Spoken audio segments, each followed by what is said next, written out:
만나뵙게 돼서 반갑습니다. 오늘 이제 나누려고 하는 말씀은 데스티니라고 하는 말씀인데요. 데스티니라고 하는 말의 뜻은 이 하나님의 계획이라는 뜻입니다. 그 원래는 영어가 아니고 적당한 한국말을 이렇게 좀 사용하려고 했는데 이게 데스티니라고 하는 단어에 해당하는 한국말이 없더라고요. 2016년도에 이제 데스티니라는 제목으로 책을 내면서 이제 한국말로 제목을 이렇게 붙이려고 찾다가 실패를 했습니다. 그래서 출판사에서 그냥 데스티니 이렇게 하자고. 근데 이제 그럴 수밖에 없었던 이유가 한국말은 아무래도 이게 불교랑 유교 문화권에서 이렇게 형성된 언어이기 때문에 단어 안에도 대부분 이렇게 불교적인 의미들이 많이 들어 있습니다. 예를 들어서 데스티니의 제일 정확한 번역은 뭐냐면요, 팔자거든요. 팔자. 근데 팔자 그러면 이게 그렇게 긍정적인 용어는 아니잖아요. 부정적인 뜻이 있죠. 그건 이 팔자니까 그냥 그러고 살아. 이런 좀 부정적인 의미들이 있기 때문에 정확한 번역은 아니고요. 근데 이제 영어는 아무래도 기독교 문화권에서 형성된 언어다 보니까 그 안에 기독교적인 의미들이 담겨 있습니다. 그래서 데스티니라고 하는 뜻은 하나님의 계획이라는 뜻입니다. 하나님께서는 계획을 가지고 계십니다. 여러분 믿으십니까? 저와 여러분을 향한 계획을 가지고 계시고요. 또 사랑하는 이 교회를 향한 계획을 가지고 계시고요. 또 우리 나라와 민족을 향한 계획을 가지고 계십니다. 하나님께서는 천지를 창조하시기 전부터 태초부터 아주 정확하고 섬세한 계획을 가지고 창조하셨습니다. 그러니까 저와 여러분을 창조하실 때 그냥 대충 즉흥적으로 만드신 것이 아니라 아주 섬세하게 계획하셨다는 거예요. 그래서 언제 태어나게 할지, 어디서 태어나게 할지, 또 어디서 평생을 살게 할지, 어느 교회를 섬기게 할지, 남자로 태어날지 여자로 태어날지, 키는 얼마나 될지 하여간 아주 정확하고 섬세하게 계획하셨습니다. 믿으십니까? 사실은 우리의 믿음은요, 여기서부터 시작돼요. 여기서 시작하지 않으면, 잘못하면 우리의 욕심과 우리의 어떤 야망을 그냥 하나님의 뜻으로 오해해서 실수하게 됩니다. 우리는 여러분 우리를 창조하신 분이 계시고요, 우리 인생을 디자인하신 분이 계세요. 그래서 우리 가장 성공적인 인생은 어떤 인생이냐면 하나님이 디자인하신 대로 살아가는 인생인 줄 믿습니다. 하나님의 계획대로 살아가는 인생인 줄 믿습니다. 사람들은 인생의 성공이라고 하는 것을 사람들의 인정에서 찾으려고 합니다. 그래서 마치 이렇게 하얀색 도화지에다가 아름다운 그림을 그리는 걸로 생각을 해서 멋있는 그림을 그려서 사람들이 멋있다고 칭찬해주고 박수 쳐주면 성공적인 인생이고, 그렇지 않고 사람들이 별로 박수 쳐주지 않고 그냥 무시하고 지나가면 실패한 인생이고, 이렇게 생각을 하는데 아니 여러분, 그것은 전혀 사실이 아닙니다. 우리는 여러분 하얀색 도화지에다 멋있는 그림을 그리는 게 아니에요. 저와 여러분의 인생을 향한 하나님의 계획이 있어요. 그러니까 설계도가 있다는 거예요. 여러분, 집을 질 때요, 어떤 건물이 좋은 건물일까요? 설계도대로 지은 건물이 좋은 건물입니다. 여러분 이번에도 비전 센터를 이렇게 아름답게 지으셔서 봉헌하시는데, 그 건물이 좋은 건물이라고 하는 뜻은 뭐냐면 설계한 사람의 설계도를 지었다는 뜻입니다. 그렇지 않고 건물을 짓는데 설계도에는 2층으로 돼 있지만 그래도 우리 필요가 있으니까 4층 올리자. 그래서 4층으로 올리고, 또 여기 문이 있었으면 좋겠어. 그래서 설계도에도 없는 문을 내고, 그러면 겉보기에는 멋있어 보일 수 있어요. 이 건물도 2층이 아니고 4층 5층으로 올라갔고 훨씬 더 화려해 보이고 그럴 수 있지만 얼마 못 가서 문제가 생길 겁니다. 분명히 설계도에는 2층으로 되어 있는데 4층을 올리면 구조에 문제가 있지 않겠습니까? 그러니까 오래 쓰지 못할 거예요. 몇 년 지나면 금 가고 무너지고 온갖 종류의 문제가 다 생기겠죠. 좋은 건물이란 어떤 건물이냐면 설계한 사람이 설계한 대로 짓는 건물이 좋은 건물입니다. 우리 인생에는 여러분 설계자가 계시다는 거예요. 저와 여러분의 인생을 설계한 분이 계시다는 거예요. 그래서 성공적인 인생은 어떤 인생이냐면 이 설계도대로 살아가는 인생인 줄 믿습니다. 그래서 우리 인생에 존재 목적이 있는데 그것은 뭐냐면 하나님이 우리 인생을 향해서 계획하신 계획을 발견하고 그것을 이루어가는 것입니다. 아멘. 사람들은 인정 안 해줄 수 있고, 사람들은 박수 쳐주지 않을 수 있고, 사람들은 그 인생에 별로 주목하지 않을 수 있지만, 아니요, 하나님은 그것을 주목하고 계시고요. 하나님은 그 인생을 향해서 가장 성공적이고 가장 충만하고 가장 아름다운 인생이라고 말씀하십니다. 그게 우리 인생의 성공인 줄 믿습니다.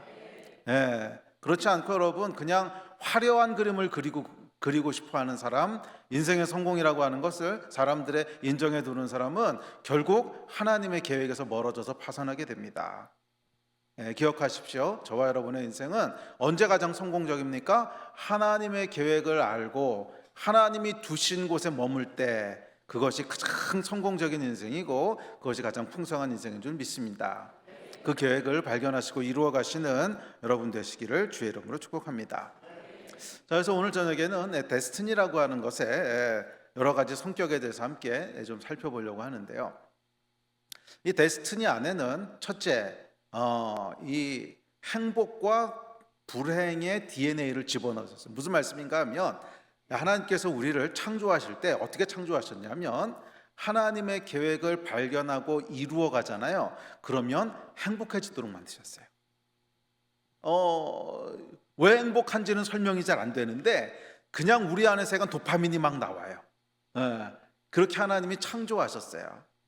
그러나 반대로 우리를 향한 하나님의 계획에서 멀어지잖아요. 그러면 많은 것을 성취하고 많은 것을 이루고 사람들은 부러워하는 것 같아도 내 안에 행복은 없어요.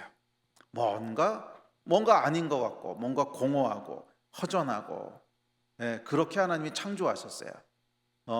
왜 공허하고 허전한지도 잘 몰라요. 이상하다 인생의 모든 걸 다 얻은 것 같고 성공한 것 같고 남들은 부러워하는데 왜 내 안에는 행복이 없지? 왜 내 인생은 공허하지? 왜 그런 줄 아십니까? 하나님의 계획에서 멀어져 있기 때문에 그런 거예요. 그러나 반대로 하나님의 계획을 발견하고 이루어가기 시작하면 사람들은 인정 안 해줄 수 있고 사람들은 그게 무슨 성공한 인생이야 라고 말할지 몰라도 내 안에는 설명할 수 없고 비교할 수 없는 기쁨이 계속 올라오게 돼 있어요. 하나님이 그렇게 창조하셨어요. 결국 여러분 우리 인생은 사람들로부터 얼마나 인정을 받느냐, 얼마나 돈을 많이 버느냐, 얼마나 높은 곳까지 올라가느냐가 아니라 얼마나 행복하냐가 중요한 거 아닙니까? 얼마나 만족하고 행복하냐는 게 중요한 거 아니에요? 그리고 그 행복의 DNA는 데스티니 안에 집어넣어 놓으셨습니다. 그래서 여러분 왜 그런 거 가끔 보시죠. 음악을 진짜 좋아하는 사람 같은 경우에 음악만 하고 있으면 행복해요. 그런 경우 보신 적 있죠. 근데 별로 성공은 못했어요. 그래서 사람들도 인정도 잘 안 해주고 별로 알려지지도 않았고 그런데 그냥 음악만 하고 있으면 행복해요. 왜 그럴까요? 그렇게 만드신 거죠. 그렇죠. 하나님이 그렇게 만드신 거지요. 그거 하고 있으면 행복하도록 만드신 거잖아요. 그렇죠? 그러니까 이게 비록 우리가 구원받기 전이라고 할지라도 하나님을 모른다고 할지라도 하나님의 계획이 그 사람한테 있었기 때문에 이런 데스티니의 흔적들이 남아 있어요. 어떤 사람은 음악하고 있으면 행복하고 또 어떤 사람은 그림 그리고 있으면 행복하고 그런 것들이죠. 저는 목사님 소개해 주셨듯이 이제 수학을 전공했습니다. 그래서 저는 정말 수학만 하고 있으면 행복했어요. 근데 이 얘기는 조심해야 되더라고. 대한민국에서는 워낙 수포자들이 많으셔가지고서 여러분 사람마다 하나씩은 그런 거 두셨어요. 근데 저는 그냥 그게 수학이었던 것뿐이고 어떤 사람은 음악일 수도 있고 어떤 사람은 미술일 수도 있고 또 어떤 사람은 다른 사람이랑 얘기하는 걸 수도 있고 사람마다 다 다르게 만드셨죠. 근데 약간 저한테는 이제 수학을 하나님 선물로 주셔서 막 수학만 하고 있으면 시간 가는 줄 모르고 수학만 하고 있으면 행복하고 그렇게 만드신 거죠. 이게 하나님께서 창조하신 방식입니다. 그러나 데스티니에서 멀어져 있잖아요. 그러면 모든 것을 이룬 것 같아도 공허해요. 왜? 창조된 목적을 잃어버렸으니 공허하겠죠. 우리가 존재하는 목적에서 벗어나 있는데 어떻게 공허하지 않겠어요? 제 간증을 잠깐 나눌게요. 저는 모태신앙으로 자랐습니다. 사실은 조모태신앙이었어요. 저희 할머님께서 이제 북한에 계시다가 6.25 때 내려오셨는데, 약간 할머님께서 이제 초창기 때 선교사들이 우리나라 들어왔을 때 거기서 복음을 듣고 예수를 믿으셔서 아주 신실하게 평생 기도하면서 사셨고요. 저희 아버님이 모태신앙으로 자라셨고 장로님으로 사셨고, 그다음에 제가 3대째 그거였습니다. 하지만 제가 예수 그리스도를 믿고 거듭난 거는 대학교 1학년 때였어요. 뭐 그 전까지는 그냥 교회는 다녔지만 거듭나는 경험은 없었어요. 저는 중고등학교 때까지는 서울대학만 가면 인생이 행복해지는 줄 알았어요. 그게 정말 신화같이 내려오는 얘기인데, 많은 사람들이 그 신화를 믿고 좋은 대학만 가면 행복하다고 생각하고 좋은 대학만 가면 성공한 인생이라고 생각을 합니다.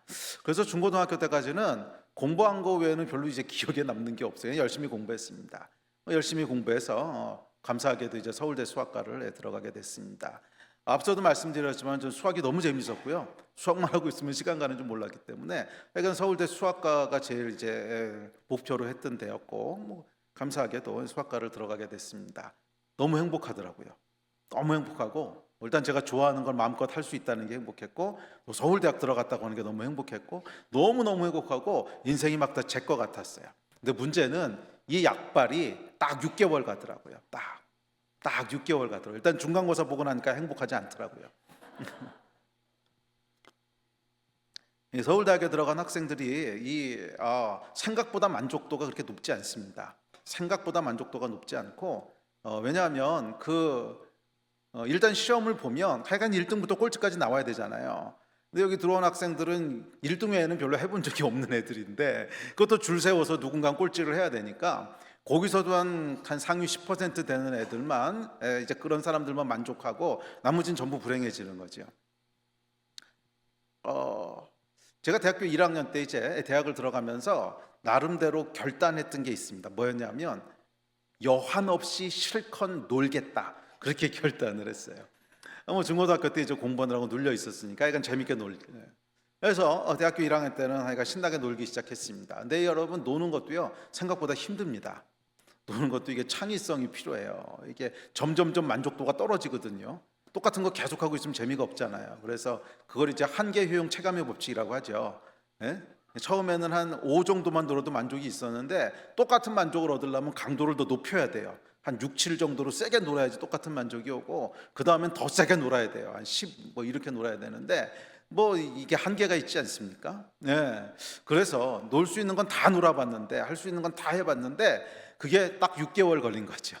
6개월 지나고 나니까 놀 수 있는 건 다 놀아봤는데 뭘 해야 될지 모르겠는 거예요. 뭘 해야 될지 모르겠고, 그러면서 이제 깊은 고민이 시작됐습니다. 이상하다. 나는 지금 내가 가장 행복할 거라고 하는 순간에 서 있는데 그 행복이 왜 6개월밖에 안 가는 거지? 그러면 또 내가 앞으로 무언가를 노력해서 성취하고 얻고 한들 그건 나한테 무슨 의미가 있고 무슨 만족이 있는 거지?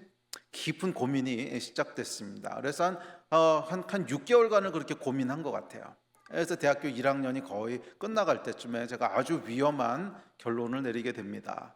살아간다고 하는 것은 별로 의미가 없는 거다. 이렇게 사나, 뭐 지금 생명을 끝내나 아무 차이가 없다. 솔로몬의 고백이 정말 제 고백이었어요. 헛되고 헛되니 모든 것이 헛되도다. 아마 이게 조금만 더 유지됐으면 굉장히 위험했을 거예요.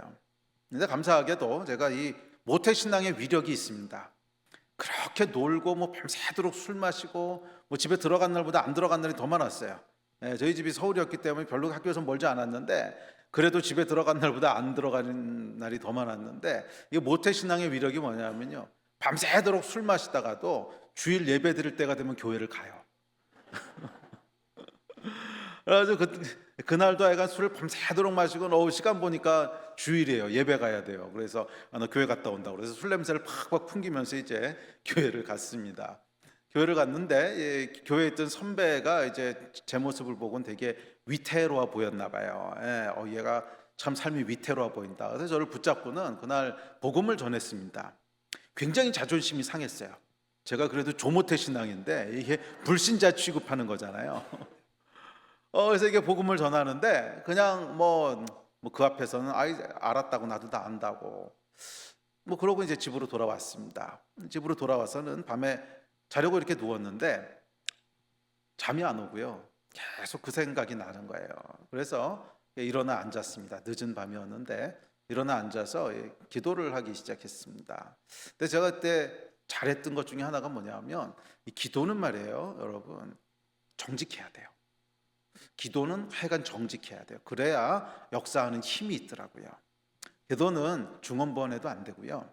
내 마음에 없는 것을 그냥 있는 척 이렇게 기도해도 안 되고, 별로 간절함이 없는 것을 간절한 척 기도해도 안 돼요. 그러니까 우리 안에 제일 간절한 거 그거 가지고 기도해야 되더라고요. 하여간 그날은 제 마음에 그런 공허함이 있고 간절함이 있으니까 솔직하게 기도를 시작했습니다. 무릎을 꿇고 기도를 시작했는데 뭐라고 기도했냐면 아직도 기억에 남아요. 이렇게 기도했습니다. 하나님, 나는요 당신이 계신지 안 계신지 솔직히 잘 모르겠습니다. 솔직히 잘 모르겠는데 만약 계시다면 나를 좀 도와주십시오. 당신이 필요합니다. 그렇게 기도하는데요, 갑자기 눈물이 왈칵 쏟아지는 거예요. 갑자기 눈물이 왈칵 쏟아지면서 한 2시간을 펑펑 울었어요. 이게 나중에 보니까 성령께서 임하신 거죠. 제가 여러분 그렇게 감정이 풍부하고 이렇게 눈물이 많고 그런 사람이 아닙니다. 수학하는 사람이 무슨 그게 감정이 있겠어요. 저는 내가 중고등학교 때 얼마나 그 감정이 별로 없는 사람이었냐면 이 영어 공부를 하는데 이 형용사가 왜 이렇게 많은지 이해가 안 되는 거예요. 그냥 정보를 전달하려면 형용사는 필요 없잖아요. 뭐 예쁘다 그러면 beautiful 하나만 있으면 되는데 뭐 beautiful 그다음에 cute 뭐 pretty 이게 왜 있는지 도저히 이해가 안 되는 거예요. 그래서 저희 누님을 붙잡고 도대체 이 형용사는 뭐 때문에 있는 거냐고 그랬던 사람입니다. 그런 사람이 운다고 하는 것도 이상한 거고. 하여간 2시간을 펑펑 울다가 이제 잠이 들었습니다. 아침에 일어났는데요, 세상이 달라 보이는 거예요. 세상이 달라진 게 아니고 제가 달라진 거겠죠. 창조주가 계신 게 처음으로 믿어지기 시작했어요. 내 인생에 창조주가 계시구나, 나를 창조한 분이 계시구나, 이게 믿어지는데요, 정말 기적 같은 일이 벌어졌습니다. 그렇게 공허하고 왜 사는지 모르겠고 하는 제 인생 가운데 삶의 이유를 알겠는 거예요. 창조주께서 나를 창조하시고 나를 향한 계획을 가지고 계시구나. 그러면서 세상이 달라 보이고요. 그게 벌써 지금으로부터 35년, 40년 전 얘기인데, 그러고 지난 3, 40년 동안에 한 번도 그때 느꼈던 공허함을 느낀 적이 없어요. 정말입니다. 물론 인생 사는 게 항상 쉽지는 않습니다. 어려울 때도 있고 힘들 때도 있고 슬플 때도 있고 당연히 그렇죠. 인생이 원래 그런 건데, 그러나 이 깊은 공허를 느끼는 건 다른 거거든요. 이거는 다른 겁니다. 이건 영적인 건데 그렇게 느껴본 적은 한 번도 없어요. 그러고 세상이 달라지는데 정말 제가요 한 6개월을 날마다 울고 다녔다는 거 아닙니까? 밖에 나가서 이 날씨가 좋으면 이 화창한 태양만 봐도 막 눈물이 나오고, 나비를 보고 있으면 막 어쩜 이렇게 아름다울까 눈물이 나오고, 말도 안 되는 일이 시작이 됐습니다. 그렇게 6개월을 울고 다녔습니다. 이게 뭐냐면 여러분, 데스티니. 하나님께서 데스티니를 발견하고 추구하기 시작하면 그 안에 행복해지도록 그렇게 만드신 거예요. 그러나 반대로 데스티니에서 멀어져 있으면 성공한 것 같고 모든 것을 다 이룬 것 같아도 공허해요. 내가 가장 원하는 것을 성취하고 사람들이 부러워하는 것을 이루고 대단한 업적을 내도 공허해요. 여러분을 향한 하나님의 계획을 발견하고 이루어가는 여러분이 되시기를 주의 이름으로 축원합니다. 두 번째 데스티니는 여러분, 데스티니는 여러분이 생각하는 것보다 커요. 여러분이 생각하는 것보다 훨씬 커요. 그러니까 우리 하나님께서는 여러분을 향해서, 각 사람을 향해서 큰 계획을 가지고 계세요. 이 데스티니 설교를 하다 보면 조금 연세가 있으신 분들이 조금 어려워하시곤 해요. 그래서 어쩌라고. 그래서 어쩌라고, 이미 나이가 70인데 어쩌라고 이러신 분들이 있는데, 아니 여러분, 그렇게 생각하시면 절대로 안 됩니다. 모세는 여러분 나이 80부터 데스티니가 시작됐습니다. 모세는 80 될 때까지는 방황하는 인생이었지 데스티니는 근처에도 가지 못했어요. 모세의 데스티니가 언제부터 시작됩니까? 80의 떨기나무 사이에서 하나님 만나면서 시작되는 거잖아요. 그 전까지는 이렇게 빙빙 겉도는 인생이었지 데스티니하고는 관계없이 살았던 사람입니다. 80부터 시작하는 거예요. 80부터. 아멘이십니까? 네, 지금부터 여러분 발견하고 시작하시면 돼요. 그러면 모세를 통해 하나님 역사하셨던 것 같은 역사가 여러분 인생에도 충분히 펼쳐질 수 있다고 믿습니다. 아멘. 자, 어쨌거나 데스티니가 커요. 데스티니가 큰 이유가 있습니다. 왜냐하면 우리를 창조하신 하나님은 우리 아버지시기 때문에 그래요. 저도 여러분 아들이 둘이 있는데 모든 부모는 자녀를 향한 큰 기대를 가지고 있습니다. 그렇지 않습니까? 저도 자녀가 둘이 있는데 둘 아니고 20명이라고 할지라도 한 사람 한 사람이 최고의 인생을 살았으면 좋겠고 멋있는 인생을 살았으면 좋겠고 그게 부모의 마음이지. 아유, 너를 향한 내 기대는 없다. 그냥 가늘고 길게 살아라. 이런 부모는 없습니다. 이런 부모는 없어요. 그래서 때로는 그런 부모의 기대가 이제 자녀들에게 부담이 되기도 하고 그래서 나중에 어른이 됐을 때 내적 치유 제목이 되기도 하고 막 그러는데 뭐 그건 인간이 죄인이라서 그런 거고 그 모든 부모들은 여러분 자녀들을 향한 비현실적인 기대를 갖지 않습니까? 비현실적인 기대 갖지 않습니까? 저희 교회는 이제 저희 동네가 이제 젊은 도시여서 젊은 부모들이 굉장히 많습니다. 젊은 부모들이 굉장히 많은데 제가 정말 많이 듣는 게 뭐냐면 우리 아이 천재인가 봐요. 이 얘기 진짜 많이 들어요. 우리 아이는 비범한 것 같아요. 이 얘기를 진짜 많이 듣는데 뭐 이게 다 부모들의 그 생각이죠. 아이가 뭐 조금만 뭐 하는 것 같으면 와 우리 아이 천재인가 봐 막 이런 생각을 하잖아요. 비현실적인 기대를 갖지요. 그런데 우리 하나님의 기대는 비현실적이지 않아요. 왜? 하나님이시니까. 실수가 없으신 분이시니까. 아멘. 그래서 여러분 성경에 등장하는 모든 사람들을 보면 이 처음으로 하나님을 만나고 자기의 데스티니가 뭔지를 들었을 때 첫 번째 반응이 뭐냐 하면 놀라고 당황하는 거예요. 하나님 그거는 나를 향한 계획일 수가 없습니다. 나는 그런 사람이 아닙니다. 예를 들어서 모세가 여러분 비록 바로의 왕궁에서 자라긴 했지만 거기서 쫓겨나가지고서 40년 동안을 양치면서 살았습니다. 광야에서 정말 무명의 삶을 살았습니다. 40년이요. 그것도 이제 자기 양도 아니고 장인의 양을 치면서 살았어요. 오늘날로 얘기하면 뭐냐면 인생이 꼬이고 또 꼬여가지고서 할 수 없이 처가살이 했다는 거예요. 처갓집에 들어가 보니까 장인이 조그만 이제 중소기업 하고 있는데 거기 가가지고 그냥 장인 밑에서 일하면서 그렇게 80 될 때까지 산 거예요. 여러분 이 모세의 그 자아상이 어떻겠어요? 내 인생은 실패다. 나는 아무것도 아니다. 나이 80이 됐는데 아무것도 이뤄놓은 거는 없고 그냥 장인 집에서 이 조그마한 회사 그냥 돌보면서 뭐 사환처럼 그렇게 산 거잖아요. 자, 모세가 그러고 있는데 어느 날 하나님께서 모세에게 나타나셔서는 바로에게 가서 내 백성을 자유케 하래요. 모세가 뭐라 그러죠? 하나님 말도 안 됩니다. 보낼 만한 사람을 보내소서. 이 반응이 여러분 당연한 반응 아니겠어요? 왜냐하면 하나님의 기대와 내가 알고 있는 나 사이의 갭이 너무 큰 거예요. 여러분 감이 잘 안 오신다는데 이거를 오늘날로 풀어 설명하면 어떤 거냐면 정말 평생을 집도 한 칸 못 구해가지고서 장인 집에 그 처가살이를 얹혀 살면서 평생 그 조그만 장인 회사 이렇게 도와주면서 살다가 나이가 80이 됐어요. 그런데 어느 날 하나님께서 나타나셔서 너는 시진핑에 가서 조선족들을 다 데리고 나오겠다고 해라. 그거하고 똑같은 거 아닙니까? 뭐 그 당시에 바로가 누구예요? 가장 강력한 나라의 왕이죠. 뭐 그런 거예요. 그러면 여러분 이게 얼마나 당황스러울까 생각해 보세요. 과연 뭐 시진핑이 조선족 보내라 그러면 뭐 넣었습니까? 이게 말도 안 되는 얘기죠. 그런데 하나님 그렇게 말씀하세요. 그래서 당황하죠.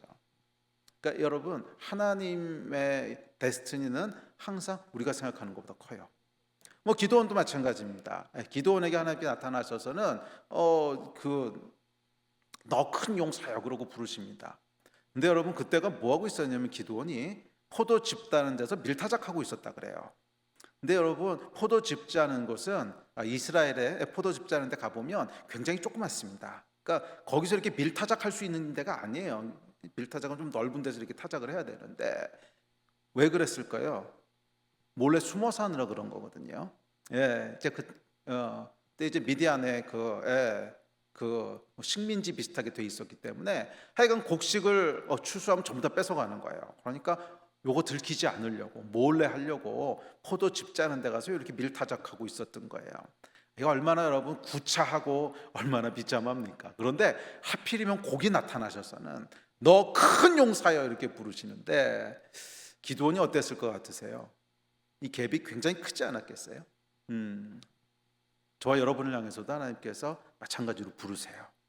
네, 우리를 향한 하나님의 계획이 뭔 줄 안다면 우리도 모세처럼 기드온처럼 똑같이 반응할 겁니다. 에이, 하나님 그럴 리가 없습니다. 그거 나하고는 사이즈가 안 맞습니다. 사이즈가. 나는 그런 거 할 사람이 아닙니다. 분명히 그렇게 반응할 거예요. 그만큼 하나님 큰 계획을 가지고 계세요. 그러면 여러분 하나님 안에서 큰 꿈을 꾸시기를 다시 한번 도전합니다. 큰 꿈을 꾸시기를 다시 한번 도전합니다. 지금부터라도 늦지 않았어요. 하나님 앞에서 정말 나를 향한 계획을 발견하고 순종해 나가기 시작하면 생각하지 못했던 일들을 이루실 것이고 내가 생각한 것을 훨씬 더 뛰어넘는 일들을 하게 할 것이고 내가 갈 수 없는 곳까지 가게 할 것이고 내가 닿지 못할 것까지 닿게 하실 거예요. 분명히 그렇게 하실 거예요. 어떻게 할 때? 나를 향한 계획을 발견하고 이루어가기 시작할 때, 이 데스티니를 발견하고 이루어가시는 여러분 되시기를 주의 이름으로 축원합니다. 자, 그렇다면 어떻게 해야 데스티니를 발견하고 마이크가 나갔네요. 어떻게 해야 데스티니를 발견하고 이루어갈 수 있을까? 이 데스티니는 여러분 연구해서 할 수 있는 게 아니에요. 데스티니 여러분 연구해서 할 수 있는 게 아니에요. 잘 생각해 보세요. 하나님께서 70억 인구를 만드셨는데 70억도 넘죠. 지금 한 80억 가까이 될 텐데 80억 인구를 다 다르게 만드셨어요. 한 사람의 인생도 똑같이 만들지 않으셨어요. 다 다르게 만드셨어요. 80억이 문제가 아니라 아담부터 지금까지 살았던 그 인구가 몇 명이나 될까요? 아마 수백억일 텐데 그 수백억 명 중에 한 사람도 똑같은 사람이 없어요. 인생이요 한 사람도 똑같이 디자인된 사람이 없어요. 그러니까 하나님께서는 무한한 창의력을 가지신 분이세요. 무한한 창의력을 가지신 분이세요. 그러니까 하나님은 창조의 하나님이세요. 이 얼마나 감사한지. 그러니까 하나님의 창의력이 여러분 무한한 시간보다 크다는 거예요. 만약 그렇지 않으면 아주 심각한 문제가 생깁니다. 천국이 지루해질 거 아니에요. 천국은 여러분 영원한 시간이 있는 곳 아닙니까? 제가 어렸을 때 교회를 다니면서 가장 이해하기 힘들었던 게 천국이었어요. 가장 이해하기 힘들었던 게 천국이었어요. 그러니까 어렸을 때 다녔던 교회에서 목사님이 천국에 가면은 그냥 영원히 하나님을 예배한대요. 와, 죽겠다 정말. 한 시간 예배하는 것도 죽겠는데. 제가 어렸을 때는 그때 뭐 예수님을 몰랐을 때니까 예배하면 제일 먼저 떠오르는 게 인내였습니다. 인내. 예배는 견디는 거였어요. 견디는 거. 하여간 이 부모님 따라서 교회를 가면 예배가 얼마나 지겨운지. 목사님 설교는 왜 이렇게 기신지. 길다 그러고 요즘 보니까 제가 더 길게 하더라고요. 목사님 설교는 왜 이렇게 기신지. 그래서 하여간 예배하면은 견디기였거든요. 그런데 그거를 영원히 해야 된대요. 그게 무슨 천국인가? 그게 어떻게 천국인가? 근데 나중에 제가 예수 그리스도를 믿게 되고 또 하나님 어떤 분이신지를 알아가면서 정말 감사했던 게 뭐냐면 하나님이 창조의 하나님이시라는 거예요. 그러니까 태초에 한번 창조하시고 끝난 것이 아니라 계속 창조하시는 분이신데 그 창조의 능력이 얼마나 큰가 하면 영원한 시간보다도 크세요. 천국은 여러분 절대로 지루하지 않습니다. 지루할 틈이 없을 겁니다. 지루할 틈이 없을 거예요. 하나님의 새로운 창조의 역사가 시시각각으로 벌어질 곳이 천국입니다. 할렐루야. 기대하십시오. 기대하십시오. 여러분이 상상도 못했던 일들이 날마다 영원히 펼쳐질 거예요. 그러니까 천국이지요. 자, 어쨌거나 그런 하나님께서 지금까지 아담 때부터 지금까지 존재했던 수백억 인구의 인생을 하나도 똑같지 않게 다 다르게 만드셨는데 무슨 수로 연구해서 내 인생이 뭔지를 아시겠어요? 무슨 수로 연구해서 그걸 아시겠어요? 알 수 있는 방법이 없죠. 그렇지 않습니까? 아니요, 하나님께서 창의력의 한계가 있으셔서 대충 사람을 창조해서 만들 때는 500가지 모델 중에 하나로 만들 거야. 그러면 연구할 수도 있어요. 500개 연구해 봐가지고서 내 인생이 어디에 가장 가까울까? 요 모델이야, 요 모델. 그러면 내 인생이 뭔지 알 수 있을 텐데 그게 아니라 무한한 창의력으로 계속 새로운 인생을 만드시는데 그 무슨 수로 내 인생이 뭔지를 알겠어요? 방법이 없어요. 그래서 내 인생의 데스티니를 알 수 있는 유일한 방법은 뭐냐면 하나님께 들어야 돼요. 하나님께 들어야 돼요. 그래서 여러분, 성경에 등장하는 모든 하나님의 사람들이 어떻게 데스티니를 알게 됩니까? 하나님을 만나면서 알게 되잖아요. 네? 모세가 떨기나무 사이에서 하나님을 대면하면서 알게 되고요. 기드온도 포도즙 따는 곳에서 하나님을 대면함으로 알게 되고요. 네, 또 베드로와 제자들도 하나님이신 예수 그리스도를 만나면서 내가 너를 사람을 낚는 어부가 되게 할 거야 하는 그들의 데스티니를 알게 되고, 모든 하나님의 사람들은 하나님을 대면하면서 자기의 데스티니를 알게 돼요. 그래서 사실은 예배가 중요한 거예요. 예배가 중요한 거예요. 예배는요, 목숨을 걸어야 돼요. 예배 때 거기에 함께 하시고 임재하신 하나님, 그 하나님의 임재 가운데 나를 향한 계획들을 알게 되고 한 걸음 한 걸음 그 길을 따라가게 되는 거예요. 그것을 어떤 사람은 비전이라 그러기도 하고, 어떤 사람은 소명이라 그러기도 하고, 부르심이라 그러기도 하고, 명칭은 다양하지만 결국 같은 거예요. 나를 향한 하나님의 계획, 그 부르심과 소명을 예배 가운데 만나신 여러분 되시기를 주의 이름으로 축원합니다. 아멘. 제 인생에도 여러분 중요한 순간순간마다 하나님께서 특별하게 임재 가운데 인생을 인도해 오셨고, 그래서 오늘까지 오게 됐습니다. 만약 그런 특별한 임재가 없었으면 아마 저는 절대로 이 길로 오지 않았을 거예요. 절대로 이 길로 오지 않았을 거예요. 제가 아는 이제 목사 한 명이 있는데 이 친구는 여러분 그 미국 2세예요. 교포인데 갱이었어요. 갱스터였는데 그것도 LA에서 흑인 갱단의 아주 유명한 갱이었어요. 한국 사람 중에는 이 갱으로 가장 높은 데까지 올라갔던 사람이었어요. 그래서 미국에서 그 나이 또래 샤인이라 그러면 모르는 사람이 없을 정도로, 하여간 그냥 양아치가 아니라 아주 이 보스급 갱이었어요. 근데 이 친구가 원래는 그 미식 축구를 하던 친구였는데 아주 잘했대요. 이제 그래서 고등학교 때까지 이제 스타 플레이어였는데 고등학교 3학년 때 시합을 하다가 무릎이 나가가지고 선수 생명이 끝난 거예요. 그러니까 너무 낙심을 해가지고서 이제 그때 이제 학교 자퇴를 하고 마약에 손을 대고 마약 딜러를 하고 그러다 이제 갱단이 된 거지요. 근데 미식 축구 선수니까 얼마나 이 몸이 좋겠어요. 막 몸도 좋고 싸움도 잘하고, 어렸을 때는 태권도 선수도 같이 했었대요. 그러니까 하여간 자기는 싸워서 져본 적이 없대요. 그런 친구인데 이 친구가 그래서 평생을 갱으로 살았습니다. 그래서 인생의 한 절반 정도를 감옥에서 보내는, 그래서 미국 감옥에도 10년 이상 있었고 한국 감옥에도 10년 이상 있었고, 하여간 그렇게 살았던 친구입니다. 그렇게 살았던 친구인데 이제 감옥에 가 있는데 13년 동안을 마약 중독자로 살았어요. 그러니까 이건 이제 가망이 없는 겁니다. 13년을 이렇게 저도 이제 그 친구 때문에 마약에 대해서 많이 배웠는데, 이 마약이 이렇게 코로 맞는 마약이 있고요. 이런 거 가르쳐 드릴 필요 없는데 주사기로 맞는 마약이 있는데, 주사기로 맞는 마약은 이게 중독을 끊을 수가 없대요. 코로 하는 건 이제 중독 끊고 재활하는 게 가능한데 주사기로 맞는 건 너무 이게 세가지고서 그건 절대로 안 끊어진대요.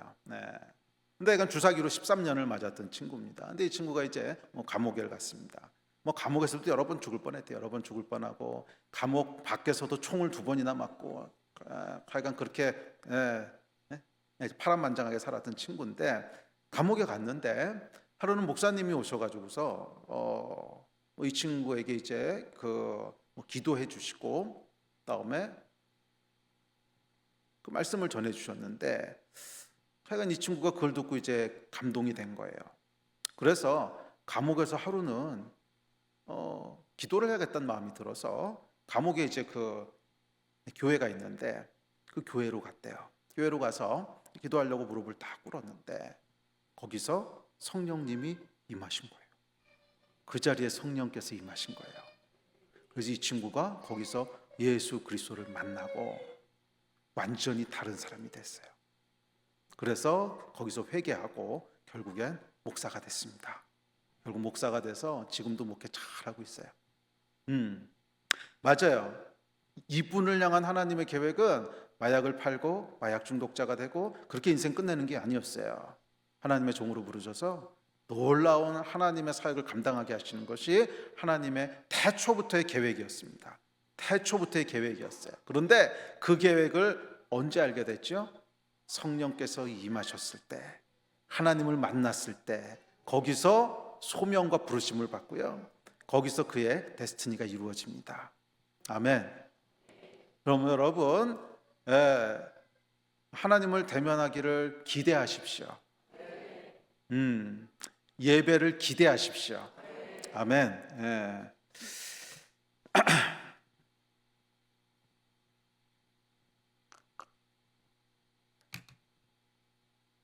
뭐 저도 마찬가지였습니다. 제 간증을 좀 나누지요. 제 인생에도 이렇게 아주 강력한 하나님과의 만남이 2번 있었습니다. 2번 있었는데 물론 뭐 매일매일 하나님 앞에서 뭐 기도하면서 하나님 만나고 또 하나님 인도하시고 하는 경험들이 있지만 아주 이렇게 강력했던 경험이 2번 있었어요. 그 중에 첫 번째가 이제 목회를 시작할 때였습니다. 많은 분들이 목사님 어쩌다가 목사가 되셨어요? 뭐 이런 질문들을 합니다. 어쩌다가라고 하는 말이 약간 비비상하기도 하는데 아니 내가 뭐 못할 걸 했나? 왜 어쩌다가라 그러지?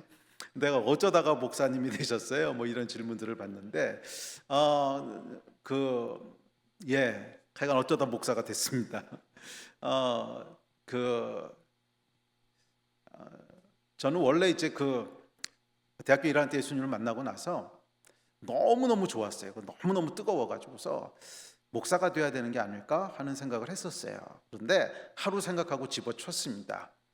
왜냐하면 내가 말을 아주 심하게 더듬었어요. 말을 아주 심하게 더듬어서 아니 말 더듬는 사람이 무슨 목회를 하겠습니까? 그러니까 그거는 내 부르심이 아니야. 아마 내 부르심 중에 제일 가능성이 없는 게 목사일 거야. 그건 아니고 그러면 뭘 하면 좋을까? 그랬더니 제가 이제 처음에 예수를 믿었을 때 캠퍼스 선교단체에서 이제 신앙생활을 시작했어요. 내비게이터라고 하는 단체였는데 그 단체에서 신앙생활하는 게 너무 재밌었어요. 그래서 매일 아침 나와서 콰이타임 같이 하고 말씀 암송하고 그다음에 학교에서 전도하고 그런 게 너무너무 재밌었어요. 그래서 평생 이거 하면서 살면 좋겠다 했더니 하나님이 그 기도를 들으셨는지 그래서 뭐 지금까지도 약간 저희 교회는 이제 대학생 사역을 중심으로 하고 있고요. 그때부터 지금까지 대학 캠퍼스를 한 번도 떠나지 않았던 것 같아요. 하여간 뭐 그러고 나서 이제 보니까 어떻게 하면 그럼 이 사역을 제일 잘할 수 있을까 했더니 교수를 하면 되겠더라고요. 교수를 하면 대학에 이제 남아 있을 테니까. 그리고 그것도 있었고, 저는 어렸을 때부터 제가 교수 이외에 다른 일을 할 거라고를 한 번도 생각해 본 적이 없었어요. 뭐 일단 말도 듣는 그 장애 때문에 그랬을 수도 있고. 딴 거 뭐 할 만한 게 없잖아요. 무슨 말을 더듬는데 제가 정치를 하겠습니까? 아니면 뭘 하겠습니까? 그나마 교수가, 그러니까 수학 교수는 여러분 말을 할 필요가 없습니다. 칠판에 쓰면 돼요. 다 이렇게 쫙 쓴 다음에 이러고 넘어가면 되지 한마디도 할 필요가 없어요. 그래서 말을 제일 안 하고 살 수 있는 직업. 그래서 정말로 아주 어렸을 때부터 제가 기억날 때부터 한 3, 4살 때부터 너는 이 다음에 뭐가 될래? 그러면 과학자요, 교수요 하는 대답에는 다른 대답을 했던 기억이 없어요.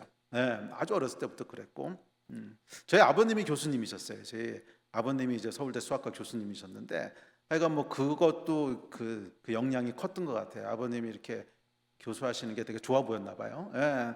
그래서 하여간 뭐 이래저래 교수를 해야 되겠다 그렇게 생각을 했습니다. 이제 대학을 졸업하고 미국으로 유학을 가게 됐습니다. 하나님께서 감사하게도 이제 좋은 대학으로 유학을 가게 하셨어요. UC 버클리라는 데서 이제 유학을 하게 됐는데 사실은 UC 버클리가요 수학과 대학원으로는 전 세계 랭킹 1위입니다. 그렇게 쉽게 갈 수 있는 대학은 아니었어요. 쉽게 갈 수 있는 대학은 아니었고 사실은 버클리 출신들은 그래서 이게 그 프라이드가 있어. 우리가 하버드보다 나아. 뭐 이런 프라이드가 있거든요.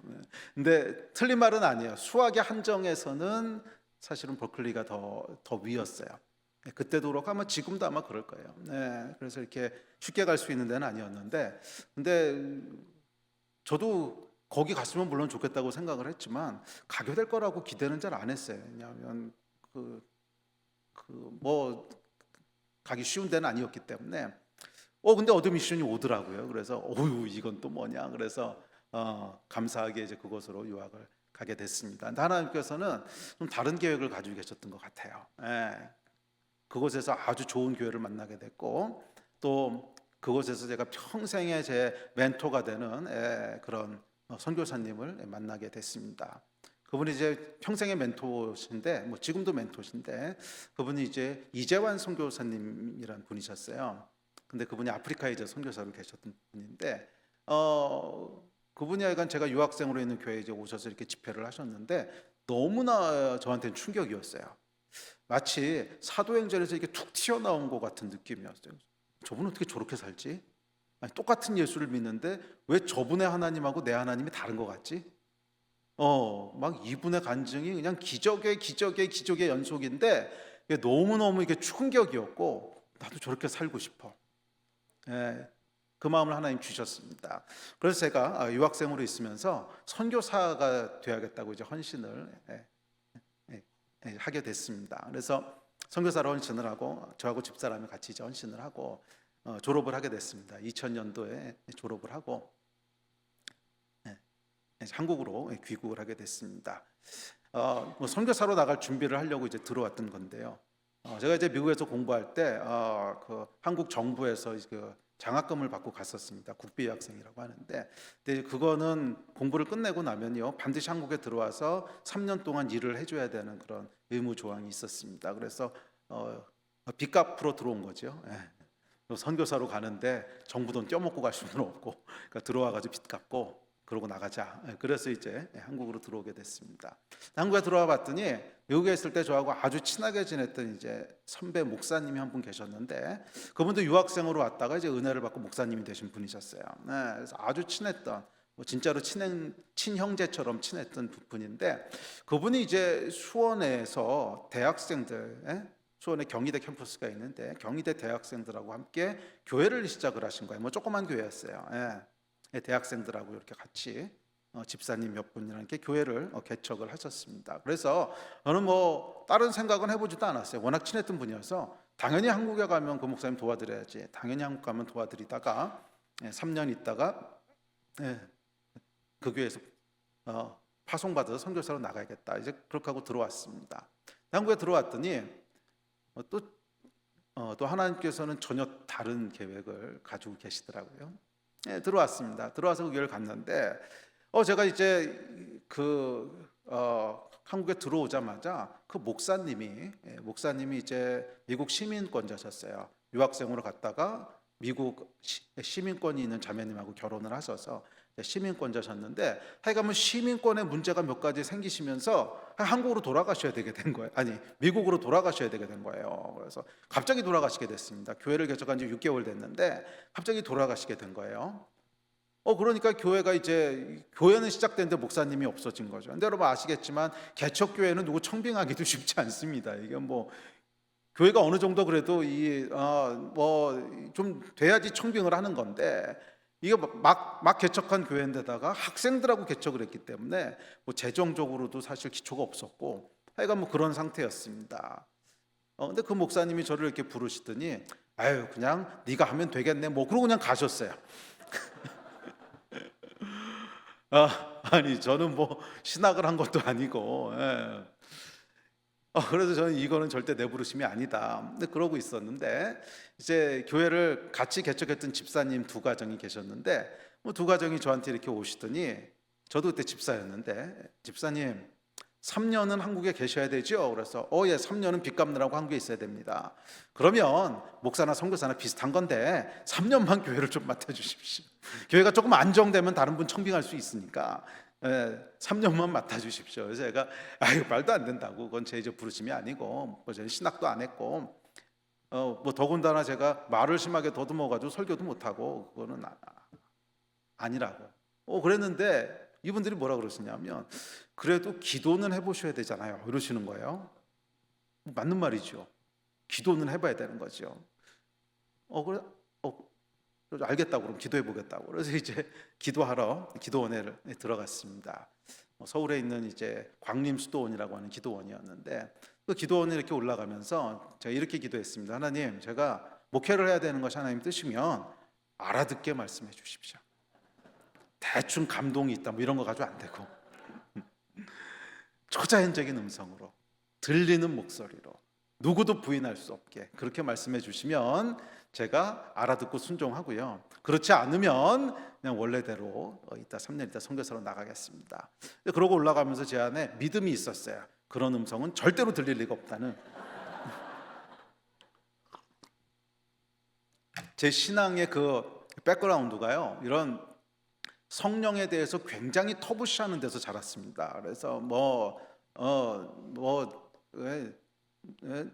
성령의 음성을 듣고 하나님 음성 듣고 이런 거하고는 완전히 담쌌고, 제가 평생 해왔던 게 뭐냐면 성경 공부하고 제자 훈련하고 성경 공부하고 제자 훈련하고 이런 분위기에서 자랐습니다.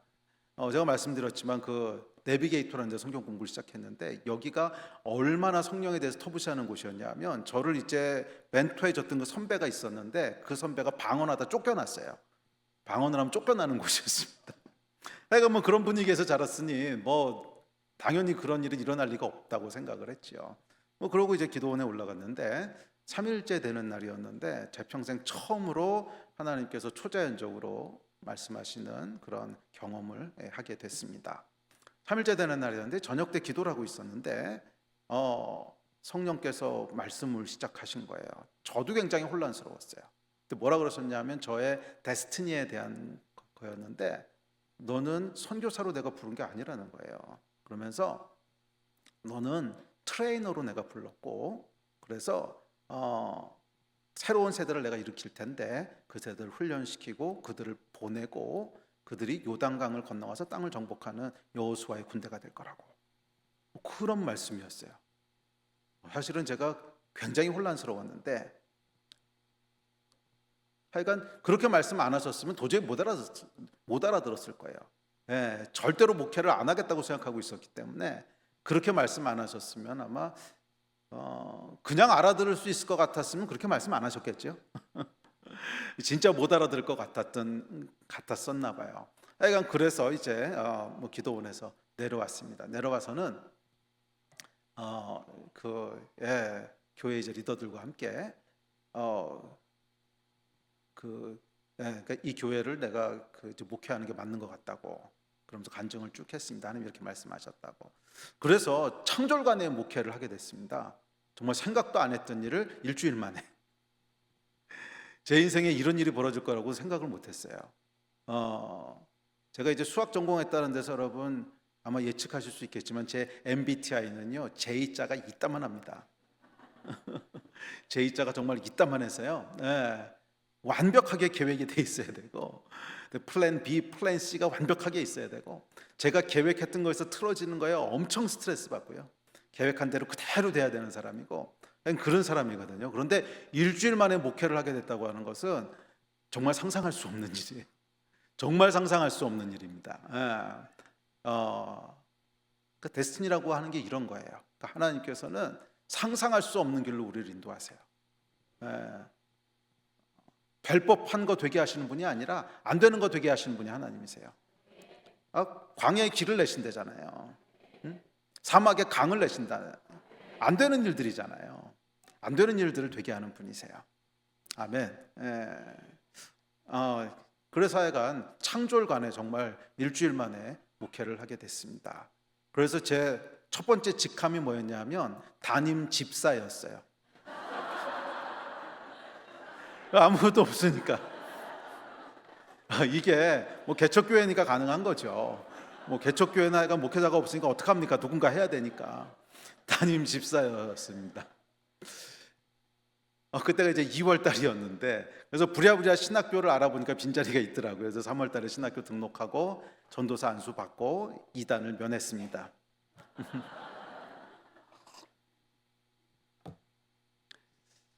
그러고 이제 목회를 시작했는데 문제는 설교잖아요.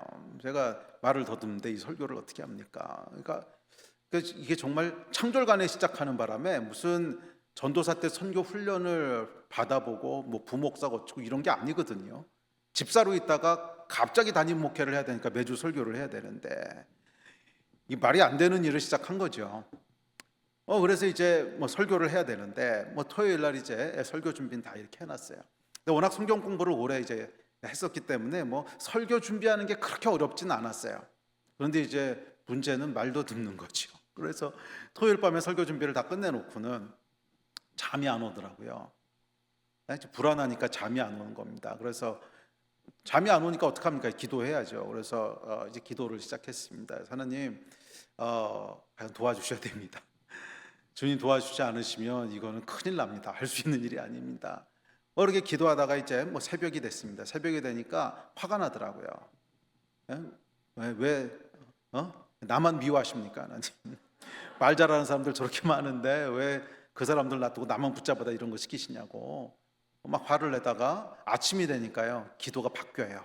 살려주십시오. 살려주십시오. 너무 불안하니까 살려주십시오. 뭐 그러다 간 시간은 속절없이 가고 그래서 9시가 됐습니다. 9시에 때 예배가 있었는데 그래서 교회를 가서 이제 설교를 하려고 딱 이렇게 강례상에 섰는데 정말 놀랍게도 순식간에 하나님께서 말도 듣는 걸 다 고치셨어요. 저도 믿을 수 없었고 집사람도 믿을 수 없었고 아니 어떻게 말이 나오지? 왜 나오지? 그러고 지난 20몇 년 동안 한 번도 말 더듬어 본 적이 없고요. 그것 때문에 한 번도 고생해 본 적이 없고 지금 약간 버벅거리는 건 미국에서 온 지 얼마 안 돼서 시차가 안 돌아왔어요. 지금 아침밤이 바뀌어가지고서 비몽사몽인데 그래서 그런 거지 말 더듬는 게 아닙니다.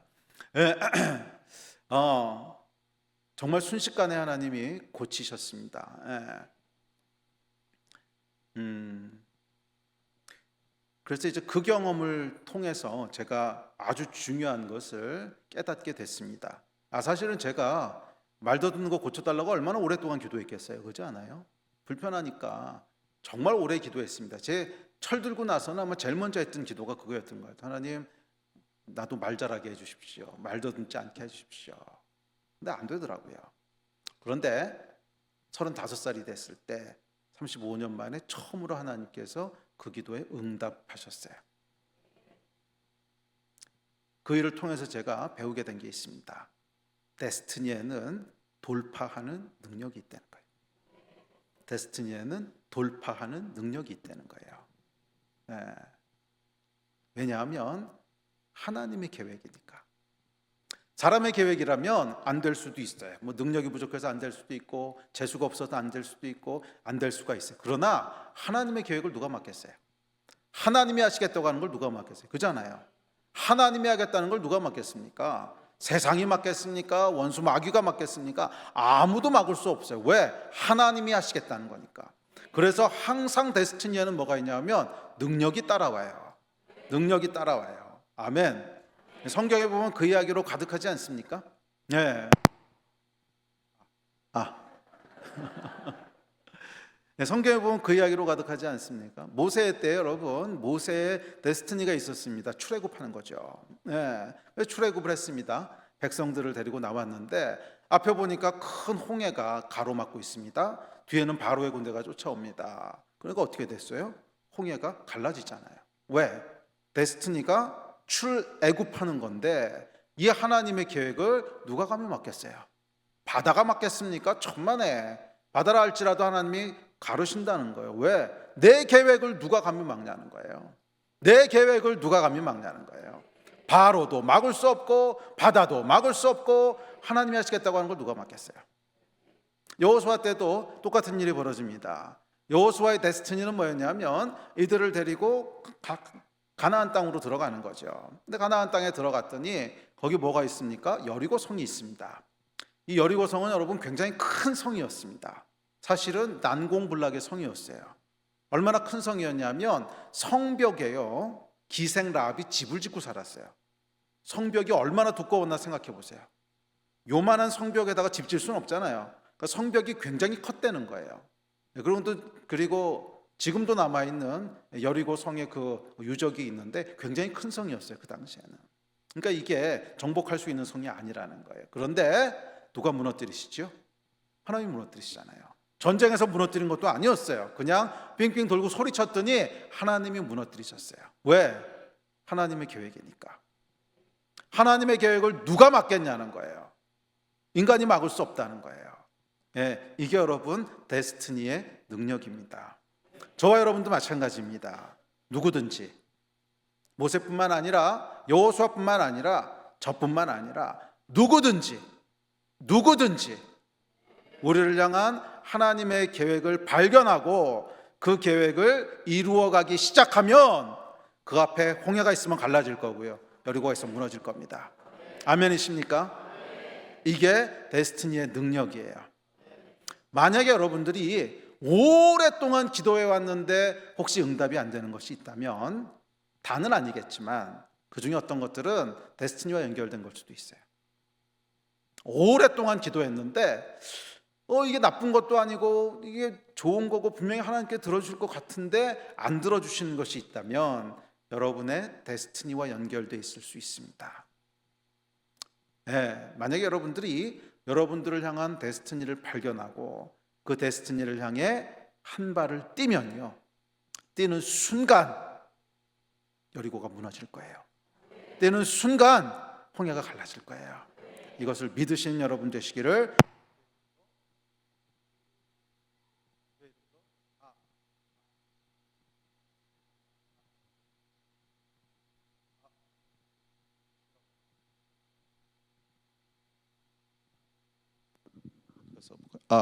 이건 되네요. 네. 네. 그렇게 되기를 주의 이름으로 축원합니다. 아멘. 사실은 여러분 이것은 개인뿐만이 아니라 교회도 마찬가지입니다. 교회를 향한 하나님의 계획이 있으세요. 데스티니가 있어요. 교회는 여러분 좋은 일을 하는 곳이 아닙니다. 교회는 하나님의 일을 하는 곳입니다. 잘 들으세요. 교회는 좋은 일을 하는 곳이 아닙니다. 교회는 하나님의 일을 하는 곳입니다. 예. 이거 생각해 보니까 좋을 것 같은데, 이런 사역하면 좋을 것 같은데, 아니 여러분, 교회는 그런 거 하는 데가 아니에요. 교회는 그 교회를 향한 하나님의 뜻을 이루어가는 곳이에요. 아무리 좋은 것 같아도 하나님께서 그 교회를 향해서 주신 계획이 아니라면 하면 안 되는 거예요. 그리고 반대로 아무리 힘들고 불가능해 보여도 하나님이 우리 교회를 향해서 명령하시는 것이면 그냥 해야 되는 거예요. 그랬을 때 돌파를 경험하게 되는 거예요. 그랬을 때 능력을 경험하게 되는 거예요. 그런 우리 사랑하는 낙원 성결교회 되시기를 주의 이름으로 축원합니다. 나라와 민족도 마찬가지예요. 한 나라와 민족을 향한 하나님의 계획이 이루어지기 시작하면 그곳에서부터 돌파가 일어나는 거예요. 시간이 없어서 그 얘기를 길게 할 수는 없지만 나라와 민족 공동체에도 데스티니가 있어요. 가족에게도 데스티니가 있고, 그 다음에 공동체에도 데스티니가 있고, 나라와 민족 가운데도 데스티니가 있고. 그렇죠. 하나님께서 계획 없이 뭔가를 하시겠어요? 돌멩이 하나도 하나님 그곳에 우연히 있게 하시지 않으시는 분이신데, 나라와 민족을 있게 하실 때 계획이 없으셨겠어요? 당연히 계획이 있으시죠.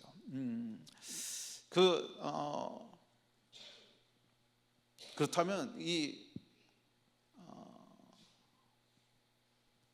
한민족을 향한 데스티니는 뭘까요? 그러니까 이게 약간 은사하고도 좀 비슷한데, 우리 민족만을 향한 특별한 어떤 은사가 있는 것 같지 않으세요? 기도. 한국 교회 하면 여러분 기도가 유별나지 않습니까? 이게 한국은 하여간 기도에 대해 계속 폭탄이 터지네요. 기도에 대해서는 좀 유별난 민족이에요. 그렇죠? 기도는 참 유별난 민족입니다. 온갖 종류의 기도가 한국에서 시작됩니다. 새벽 기도, 통성 기도, 철야 기도, 수요 기도. 예. 하여간 모든 종류의 기도 운동은 다 한국에서부터 시작하거든요. 예. 하여간 유별나요. 예. 통성 기도를 여러분 영어로 뭐라 그러는 줄 아세요? 통성 기도를? 예. 코리안 스타일 프레어라고 해요. 정말입니다. 그래서 미국 교회 갔더니 한 번은 그 미국 목사님이 Let's pray in Korean style 그랬더니 주여 그러고 다 기도하시더라고요. 이게 한국 기도의 저력을 볼 수 있죠. 그러니까 한국은 기도에 있어서는 약간 특별한 뭔가가 있는 민족이에요. 그런데 여러분 한국 역사를 보면 아시겠지만 6.25 전쟁 끝나고 얼마나 가난했습니까? 정말 어려웠죠. 제가 어렸을 때만 해도 진짜 가난했어요. 한국이 정말 가난해서 달걀 먹기가 힘들었어요. 제 기억에 달걀 먹는 게 쉽지 않았습니다. 저희 집이 꽤 잘 사는 집이었는데도 달걀 먹는 게 그렇게 쉽지 않았어요. 그래서 제가 지금도 달걀을 너무 좋아하는 게 어렸을 때 손님이나 와야 이렇게 달걀말이를 대접하고 그랬지 이게 그냥 매일 먹을 수 있는 반찬이 아니었어요. 그래서 저희가 3남매였는데 항상 손님이 오시면은 그 달걀말이 이렇게 보고 있는 거예요. 저거 남기고 가시나. 그럼 이제 눈치가 있는 분들은 좀 남기고 가시는데 눈치 없는 분들이 있으세요. 다 드세요. 그러면은 마지막 거 딱 다 드시는 순간 3남매가 같이 안 그러고 울고 막 그랬던 기억이 나는데 하여간 되게 어려웠던 시절이죠. 얼마나 가난했냐면 6.25 전쟁 끝나고 50년대 60년대 초까지 한국이 공식적으로 전 세계에서 두 번째로 못 사는 나라였어요. 한국이 공식적으로 전 세계에서 두 번째로 못 사는 나라였습니다. 우리 아래로요 소말리아인가 하나밖에 없었어요. 아프리카에서 원조했습니다. 우리나라를. 아프리카에서 뭘 보내줬나 모르겠어요. 바나나 이런 거 보냈을 것 같은데 하여간 그런 나라였어요. 그런데 여러분 한 세대 만에 얼마나 바뀌었는가 우리가 지금 보고 있지 않습니까? 그런데 1970년대가 되면서 한국에 뭔가 새로운 움직임들이 일어나기 시작합니다. 기도하기 시작한 거죠. 기도하기 시작한 거예요. 그러면서 산마다 기도원들이 생기기 시작하고 교회마다 부르짖어 기도하기 시작하고 부흥이 일어나기 시작한 거죠. 그게 이제 한국에 있었던 70년대 80년대 부흥운동 아닙니까? 조용기 목사님을 필두로 해서 하여간 그 기도운동이 이제 일어나기 시작하죠. 그 기도운동이 일어나면서 어떻게 됩니까? 한국에 돌파가 일어나기 시작해요. 그 가난했던 나라, 그 소망 없던 나라가 지금은 전 세계에서 10번째로 잘 사는 나라가 되는, 이게 여러분 전 세계에서 유례가 없는 일이거든요. 원조 받던 나라가 원조 하는 나라가 된 예가 딱 하나밖에 없어요. 대한민국. 한국 말고는 없어요. 한 나라도 없어요.